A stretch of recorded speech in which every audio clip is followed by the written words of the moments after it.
Hoje a gente vai bater um papo com uma pessoa que é da Bahia. Então eu já vou começar falando que é um privilégio, né?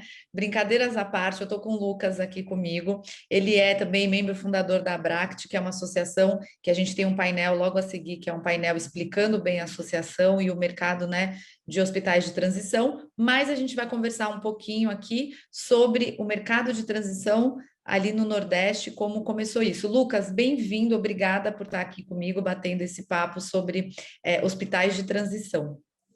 Obrigado, Malu. É um prazer. Conte comigo. Eu queria que você começasse, né, para as pessoas que estão assistindo a gente, começasse se apresentando, falando a sua formação e falando o trabalho que você faz aí em Salvador com a Clínica Florence. Legal. Eu sou cardiologista de formação, né? Então eu tenho um background médico com especialização em cardiologia e ritmologia. Depois eu tive uma experiência numa consultoria grande, na McKinsey, onde eu fiz muita coisa de healthcare fora do país, onde eu fiquei quase 3 anos.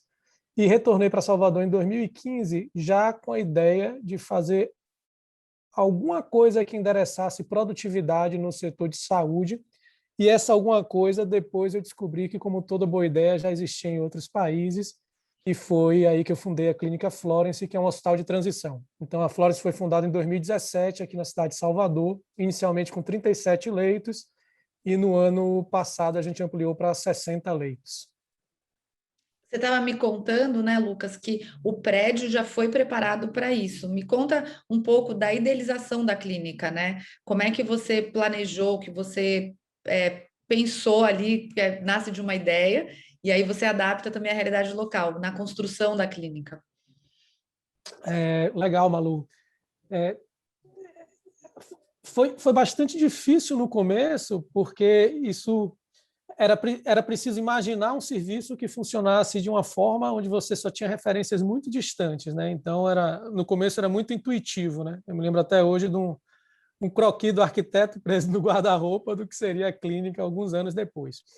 O essencial no projeto, e talvez a Florence tenha sido um dos primeiros prédios do Brasil que foram feitos com essa finalidade, foi que as instalações foram pensadas a partir do que é valor para o usuário, para o paciente, para a família, né? Então, a gente tem instalações hoje aqui em Salvador que você tem muita luz natural, você tem muitas cores, ele não é monocromático, né? Geralmente são internações mais prolongadas e você tem um lugar monocromático extremamente entediante.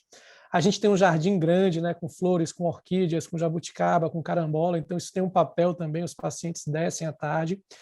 E o aspecto das acomodações dos corredores são um aspecto que são mais aconchegantes. Eles permitem, fazendo um paralelo, você ter elementos que remetem ao domicílio, né?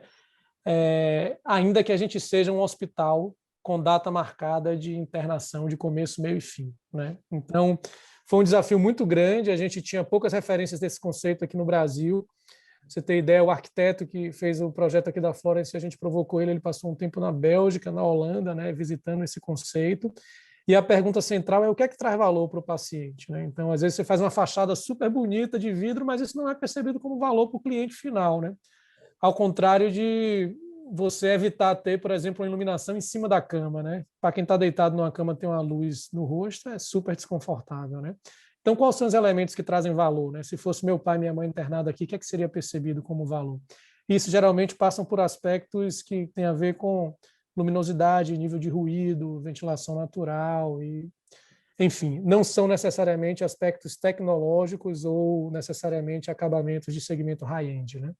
Então, esse foi um pouquinho de como a gente navegou para fazer o prédio. A gente foi pioneiro no Norte e Nordeste, então, basicamente, a gente construiu um segmento no sentido de a gente precisava explicar para as pessoas do que é que se tratava, né? Muita gente confundia com é um home care, não, não é um home care, é um LPI, é uma moradia, não, não é. Então, boa parte do trabalho da gente nos meses iniciais era trazer os médicos aqui, trazer as operadoras e falar, olha o que é que a gente é. E olha o que é que a gente não é. Era tão importante falar o que a gente não é, quanto mostrar o que é, né? E alinhar expectativas sobre o modelo, né? O que é que significa uma internação de transição, né? Ela tem começo, meio e fim. Ela é uma ponte para algum lugar, né? Então, a gente não é definitivamente uma moradia, a gente não é um lugar de retaguarda onde os pacientes ficam indefinidamente, a gente é um hospital de transição. onde os planos de cuidado têm começo, meio e fim, você tem uma expectativa de porta de saída para todos os pacientes que estão internados.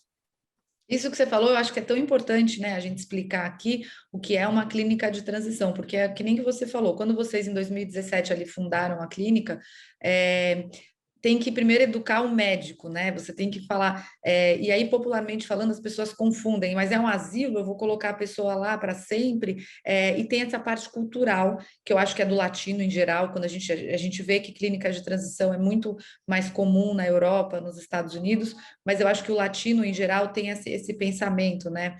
Mas não, eu tenho que cuidar em casa, eu não posso abandonar o parente. Não é abandono do parente, é um plano por um período que vai fazer ali uma recuperação, né, um tratamento, independente do que for. Conta um pouco para a gente de alguns casos, explica um pouco como funciona essa questão do paciente ir à clínica de transição e como que funciona esse plano, se vocês, como é que vocês fazem junto com o médico, junto com o plano de saúde, conta para a gente um pouco como é que no dia a Legal. dia funciona. Uhum. Acho que o primeiro ponto, Malu, é que a indicação é uma indicação clínica, ela não é uma indicação social. Então, as pessoas não se internam no hospital de transição porque elas não podem ser cuidadas em casa, né? Ou porque elas estão muito dependentes e elas precisam dos parentes ou de cuidadores para o cuidado. A pessoa não interna por esse motivo, ela precisa ter uma indicação clínica. E essa indicação clínica, ela implica em você perguntar o que é sucesso da internação, né? E para você responder o que é sucesso, você precisa de um plano de cuidados tangível, eu tenho que definir onde eu quero chegar e quando eu quero chegar. É completamente diferente eu chegar no mesmo objetivo com um mês ou com um ano, né? São completamente diferentes. Então, a indicação ela é uma indicação clínica. Vou dar um exemplo aqui, um paciente que teve um AVC, por exemplo. O paciente ele era previamente independente, ele fazia todas as atividades básicas de vida diária sem dependência normais. Ele teve um evento agudo, um AVC, ele precisou ficar internado no hospital geral durante alguns dias, 3 a 5 dias. Ele mudou o status funcional dele, ele passou a ser uma pessoa com alta dependência e ele precisa de um período intensivo de reabilitação. Esse exemplo do AVC ele é muito bacana, porque o mundo inteiro faz isso já. Portugal faz há mais de 15 anos isso. Você tem evidência aí da American Stroke Association, nível 1A de evidência. E é uma coisa super pouco difundida no Brasil. Eu fiz 3 anos de residência no maior hospital, talvez, de cardiologia de São Paulo, nunca ouvi falar em reabilitação pós-AVC, sendo que muitos dos meus pacientes que tinham doença coronariana tinham também AVC, né? Então, esse é um bom exemplo. Voltando para a sua pergunta, esse plano de cuidado ele tem começo, meio e fim. Ele é construído a 4 mãos, junto com a área técnica da operadora. Um ponto super importante é que os hospitais de transição eles são unidades referenciadas, não são unidades de porta aberta. Então, para a gente receber um paciente, é preciso que a operadora de saúde ela identifique a indicação desse paciente, seja para reabilitação ou para cuidados de fim de vida, ela acione a gente para a gente fazer uma avaliação e a gente vai discutir essa avaliação com a área técnica da operadora e vai validar um plano de cuidado, mais uma vez, com começo, meio e fim. Então, ele é um plano que é construído a 4 mãos e a partir de fundamentos técnicos, né? Então, é um paciente que ele precisa de uma reabilitação intensiva porque ele perdeu funcionalidade, seja por um AVC, seja por um politrauma, por uma fratura de fêmur. É um paciente que precisa diminuir a complexidade do cuidado. A gente recebe pacientes em ventilação mecânica que precisam desmamar. Um paciente com traqueostomia, que a gente tem como objetivo tirar a traqueostomia, tirar uma sonda, fechar uma ferida para esse paciente voltar para casa. Então, você tem um plano de cuidado com começo, meio e fim. Da mesma forma, os pacientes em cuidados paliativos de fim de vida são pacientes que têm sintomas de difícil controle, que têm uma perda grande de funcionalidade e a perspectiva de um desfecho de óbito em questão de dias a semanas, não chegam a meses, né? Então, mais uma vez, você tem uma perspectiva de onde aquele plano de cuidado termina e o trabalho, além da assistência ao paciente em si, uma grande parte do trabalho feito nos hospitais de transição tem a ver com comunicação, né? Esse é um dos pilares da assistência que é feita aqui. Então, tem a ver com você alinhar a expectativa, você definir plano de cuidado futuro, você antecipar decisões difíceis de como é que vai ser o retorno para domicílio nos casos de reabilitação. Olha, no segundo dia de internação, você provocar a família. Você já pensou como é que vai ser o momento de vocês voltarem para casa, né? O que é que precisa ser adaptado, construído? Como é que vai ser a vida daqui para frente, né? Se o pai, o avô de vocês não recuperar completamente a funcionalidade, né? E do outro lado, às vezes, para pacientes que estão fazendo internações recorrentes em fase final de vida, discutir com essa família, olha, Será que faz sentido esse parente com 90 anos restrito ao leito, sem interagir, sem uma função social há 2, 3 anos? Como é que vai ser no momento que ela piorar, né? O que ele piorar, né? Faz sentido estar submetido a uma ventilação mecânica, a um procedimento invasivo, ou isso é um pouco a evolução do que a gente espera dentro desse quadro clínico, né? Como é que a gente pode cooperar com o paciente e família para navegar esse momento, né? Pacientes e famílias que passam por um hospital de transição, geralmente, quase 100% das vezes, eu arrisco falar, eles estão vivendo o momento mais difícil da vida deles, né? E a função da gente aqui é cooperar com eles. Como é que a gente coopera, navegar nesse período difícil, né? Trazendo valor para o paciente, para a família, e também no sentido da indústria como um todo, eu não falo nem da operadora, de ser eficiente, né? Esses contextos difíceis são provavelmente os contextos onde a gente tem mais desperdício em saúde. Se você pegar a indústria como um todo, a gente tem em torno de 1/3 de desperdício, né? Cada R$ 3, dólares, euros, um deles não ajuda ninguém a viver mais nem a viver melhor, né? Se você pegar esse contexto de decisões difíceis, de fragilidade, provavelmente eles são mais desafiadores ainda, né? Então, o hospital de transição, ele é uma ponte para algum lugar, ele ajuda a família e o paciente a cooperar com esse período, com um plano de cuidado com começo, meio e fim, construído a 4 mãos, né? Pelo próprio hospital e pela área técnica da operadora. Então, eu tenho um médico, uma enfermeira do outro lado, lá na operadora de saúde, que vai construir esse plano de cuidado, vai validar a 4 mãos. Não sei se eu respondi Não, que você respondeu super queria. bem. E aí que eu estava prestando atenção na sua resposta e eu estava pensando, né, como é importante essa transição para a família também, né? A gente vê tanto caso da pessoa que está internada há muito tempo numa UTI, o sofrimento da família e o pior, a dúvida, porque falta diálogo, né, Lucas? Quando você está numa UTI normal, falta o diálogo ali do médico, esse cuidado, o planejamento, que nem você falou, é muito importante saber o quadro clínico e quais são as opções, como ele vai evoluir, até para tomada de decisão. Eu acho que o hospital de transição ele é muito fundamental nessa parte de comunicar o plano para a família, ter o plano, porque é que nem você falou, é o pior momento que aquelas pessoas estão vivendo da vida dela, é aquele momento. Então, tem que ter esse cuidado. Mas aí me vem, né, o questionamento que eu tenho da questão da aceitação. Lógico que a aceitação, quando a gente está falando do fim de vida, eu acho que é pior do que da reabilitação, ou nem sei julgar o que é pior, quando a questão da reabilitação, por causa de um AVC também, né? Essas dúvidas, o que eu tenho que adaptar em casa, como vai ser depois, daqui para frente. Mas eu queria que você contasse um pouquinho a sua experiência que você teve. Cada local eu acho que culturalmente é diferente. Aí no Norte e Nordeste, como que é a experiência do paciente e da família na aceitação desse processo, né, de uma clínica de transição? Quando eles escutam a primeira vez falar da clínica de transição, quando eles estão aí dentro, se tem resistência, como é que é com a família, e depois quando eles saem. Conta um pouquinho dessa experiência eu não posso falar só do paciente, Sim. né, porque a família toda vira paciente de vocês. Sim. A gente cuida do binômio, né, do paciente e da família. É super pertinente essa sua pontuação, essa sua pergunta. Eu vou falar um pouquinho com propriedade assim do como é que foi em Salvador, né? A gente está indo agora para Recife e está sentindo um pouco como é que é a cultura local, com alguns paralelos, né? São 2 capitais grandes do Nordeste. Como é que é a experiência da gente aqui? Vamos lá. A impressão da gente é que, na maioria das vezes, o desalinhamento de expectativa ou as dificuldades de construção de um plano de cuidado, onde você empodera a família, onde você bota paciente e família no centro do cuidado. Essas dificuldades, elas têm a ver com falhas de comunicação dos profissionais médicos. Então, aquele que é taxado, né, geralmente, aquela família é muito difícil, fulano de tal é muito difícil, né? Na verdade, muitas vezes faltou uma caixa de ferramenta adequada para a gente se comunicar com esse paciente e com essa família, né?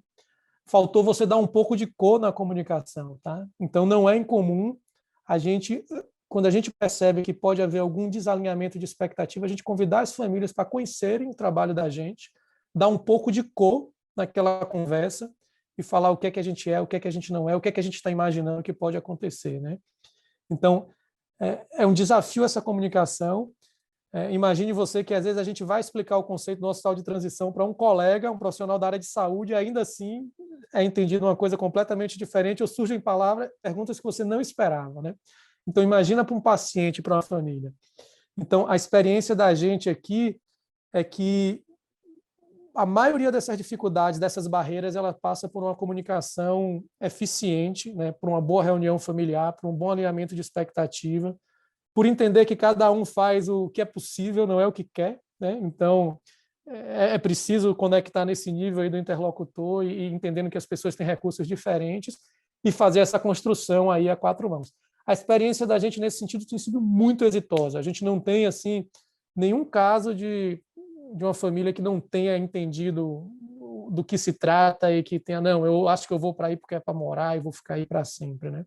Então, esse alinhamento, tentando identificar pontos de atenção de forma precoce, alinhar, entender quem são os personagens da família, né? Quem são os tomadores de decisão, como é que funciona essa dinâmica familiar, eles são essenciais para a construção desse plano de cuidado conjunto, né? E o envolvimento desse familiar na forma de um acompanhante também. Um ponto super importante aqui, por exemplo, do cuidado que a gente faz, e quando a gente olha para a linha de cuidado de reabilitação, é que o familiar ele é capacitado para continuar o cuidado no momento da alta, né? Então, o cuidado ele é uma mistura do que é realizado pela equipe e pelo acompanhante que precisa ficar aqui, né? Que faz o cuidado também, que aprende a posicionar, às vezes a limpar uma endocânula, né? E a gente antecipa como é que vai ser quando você voltar para casa, né? Então, imagina o que é você ter um evento, por exemplo, super grave, você tem um parente que entrou no hospital pela emergência, tinha uma vida completamente normal até o dia anterior e sai numa condição de alta dependência, né? E a maioria das vezes isso é explicado de forma muito breve no hospital, né? Olha, você vai para casa, aqui está o relatório de alta, tal, né? É uma mudança de realidade que ela necessita de todo um treinamento, né? De toda uma adaptação, né? Então, antecipar como é que vai ser, quais são os cenários, quais são as maiores dificuldades, né? Então, essa é uma parte fundamental do plano de cuidado que é feito aqui, é capacitar a família para o próximo passo, tirar a dúvida, engajar, manter no centro do cuidado das decisões e dessa forma a gente construir esse plano conjunto de cuidado. Ô, Lucas, e a parte das operadoras, né? Vamos na outra ponta agora. A pessoa teve um problema, foi para emergência, que nem você falou, e ela vai sair dali, e ela tem sim, né, o interesse, ela tem a vontade de ir para um hospital de transição. Eu brinco, né, assim, quando eu converso com as pessoas, eu falo que é que nem fazer colégio interno, né? Você vai, se interna ali para aprender, e quando sair, você tem que fazer tudo de uma outra forma. As operadoras hoje, eu entendo que elas já têm um entendimento melhor do hospital de transição também, inclusive porque no final das contas o custo dela é menor, né, no hospital de transição do que Sim. numa UTI ou num hospital normal, mas elas demoram para aprovar esses processos. Como funciona isso na prática? O que a gente tem observado, Malu, nos últimos 3, 4 anos no Brasil é uma mudança muito grande de entendimento das operadoras do que é o hospital de transição, né? E do entendimento dele na cadeia de cuidado. Então, é um tema do paciente certo, no lugar certo, na hora certa, né? Então, nos últimos 3 anos, aumentou muito o conhecimento e a propriedade e a assertividade das indicações das operadoras sobre esse paciente, né? Então, hoje, a maioria das operadoras, das autogestões do país, ela entende qual é o perfil de paciente que tem indicação para ser deshospitalizado com o hospital de transição, da mesma forma que ela entende também qual é o que não precisa de um hospital de transição e que pode ir para home care, ou qual é o que pode ir direto para um cuidado ambulatorial, né? Mas você fazer esse step down no cuidado, você entregar o cuidado que o paciente precisa no momento adequado, isso implica numa melhor recuperação e numa menor chance desse paciente estar reinternando no futuro. Um exemplo clássico disso é, mais uma vez, o AVC, né? O Canadá tem bastante estudo sobre esse tema, né? Se você olha a fotografia do paciente que internou por conta de um AVC, AVCs de severidade, vamos chamar assim, ou de gravidade semelhante. O paciente que ele reabilita intensivamente, ele é um paciente que nos próximos 2, 3 anos ele vai internar muito menos, ele vai faltar muito menos ao trabalho, ele vai ter muito menos engasgo e para o governo, nesse caso, que é o pagador lá, ele vai ser um paciente que ele vai gastar menos do que um paciente que não reabilitou, né? Então, perceba que você tem um lado assistencial, de qualidade de vida, de impacto em sobrevida, em tudo isso, e principalmente qualidade de vida, mas tem um aspecto também financeiro, né? Você reabilitar e inserir esse indivíduo na sociedade, você treinar essa família, você definir plano de cuidado futuro, isso significa menos estresse para a família, menos custo para quem quer que pague a conta, seja um pagamento particular, seja da operadora ou seja do próprio Estado, né? E com essa mudança, né, do mercado, assim, eu não me lembro de ouvir falar de hospital de transição 5, 6 anos atrás, não se falava disso, e hoje a gente tem falado muito sobre isso. Então, com essa mudança de mercado, que a gente acredita que vai crescer muito, né, esse setor no Brasil, vem uma nova associação, que é a Abract. Me conta um pouquinho, né, da criação, a gente está fazendo oficialmente, eu acho que o lançamento da associação nesse mês de agosto, julho, agosto de 2021, para o mercado. Conta um pouquinho da onde veio a ideia de criar a associação e quem que está na associação, quem que participa. A ideia da associação ela veio no sentido de a gente poder explicar o que é esse conceito e fazer uma discussão o mais inclusiva possível, né? Ouvindo a perspectiva do paciente, da família, dos hospitais, das operadoras de saúde, sobre esse segmento tão importante que já é consolidado em outros países e que começa a se estruturar no Brasil. Então, essa foi a ideia, né? De os hospitais, as clínicas de transição, elas poderem estarem juntas, né, para divulgar ou para explicar, para amadurecer o conceito, explicando o que é e, mais uma vez, o que é que não é, né? Então, esse foi o grande motivo de estar se juntando esse grupo de pessoas e fazendo, ou esse grupo de instituições e fazendo a associação. Eu acho que toda a associação ela vem pelo menos com uma base, né? A primeira de educação, que eu acho que é super necessária, e aí você junta um grupo de pessoas para educar mesmo os setores, pessoas e o mercado, e a outra parte também para trabalhar em conjunto, né, Lucas? Eu vejo tanta associação, e no setor da saúde isso é tão forte, que quando compartilham informações, o setor cresce, se fortalece, e as pessoas que estão ali presentes, eles acabam também se fortalecendo junto, porque é uma, né, vocês podem criar ações conjuntas e aprender com a experiência um do outro também. A gente como Medical Fair, ficou super feliz de acompanhar o desenvolvimento das discussões da Bract, acho que começou no ano passado, a gente estava ali acompanhando, e a gente quer deixar aqui o convite para as pessoas entrarem no site da Bract. Aqui na plataforma tem o perfil da Bract, que vocês podem mandar mensagem, podem tirar suas dúvidas, podem agendar reuniões. Então, a gente tem como objetivo também ajudar a compartilhar essas informações para ter um mercado mais educado. Eu queria te agradecer, Lucas, por ter vindo aqui bater esse papo comigo, falar que se vocês quiserem entrar em contato com o Lucas aqui no perfil da Bract, o pessoal do Marketing conecta vocês, falar que logo eu vou ir para Salvador visitar a Florence, porque eu fiquei super curiosa para conhecer esse jardim que tem tanta fruta, hein?